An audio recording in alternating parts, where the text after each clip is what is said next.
Hi, this is Ham Radio with Jim, W6LG, and I'm on Google Earth. I'm going to zoom into my new location, QTH. It's located in Rocklin, California. The west side of the property borders a green space. And as we get closer to the house, you're going to see what I'm up against. So what do you think? We'll talk about that right after this.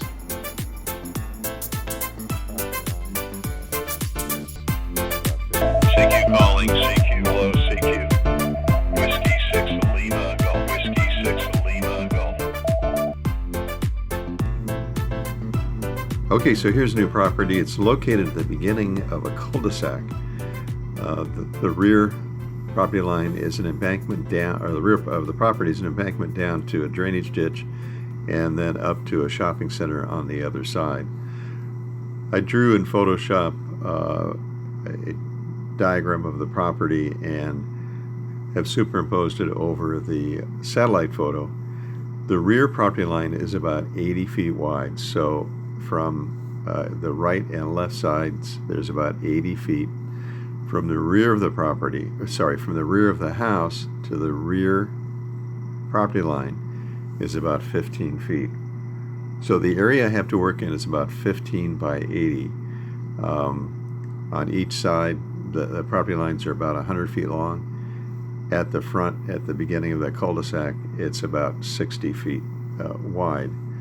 I'm thinking about putting the MA40 tower in the middle of that space at the back, maybe up against the house.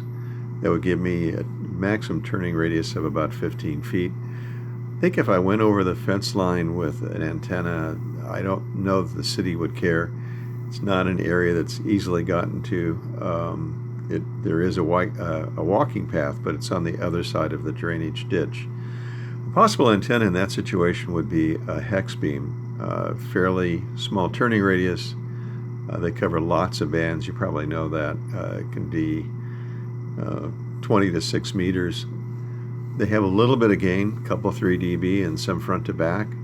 I don't think front to back is going to be a big issue in that location. They're relatively light, not real pretty. In fact, not pretty at all. But they're strong. They can take a lot of wind. The design is genius, and for what it is, they work reasonably well. So anyway, that's potential. That antenna in the picture there is maybe 25 pounds, easily turned with a light-duty rotator, and I've got several rotators that will handle that with ease. Another potential, I got an email from a good friend. He's put up in the Reno area these loops, and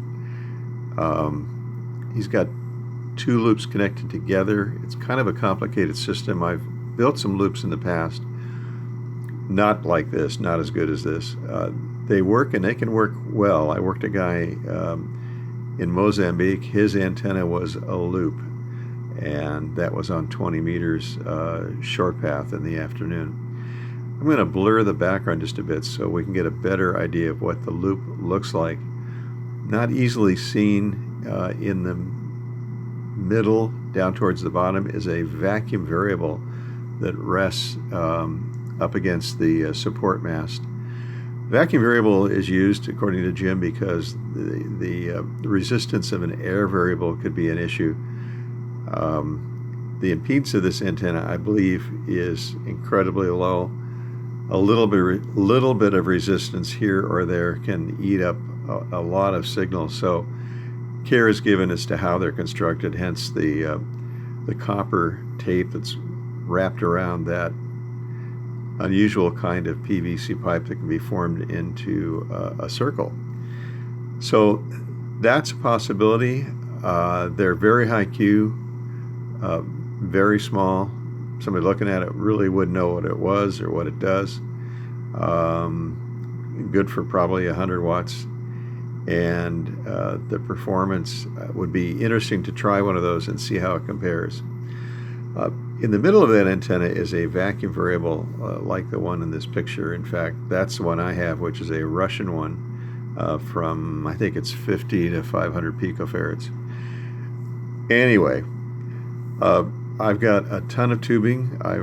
We moved all of the tubing from several antennas onto the property, so I'll be able to construct verticals. I could even make several Yagis. There's the remnants of 3 204 BAs, 3 4-element 20-meter Yagis, some tri-banders, and some other stuff.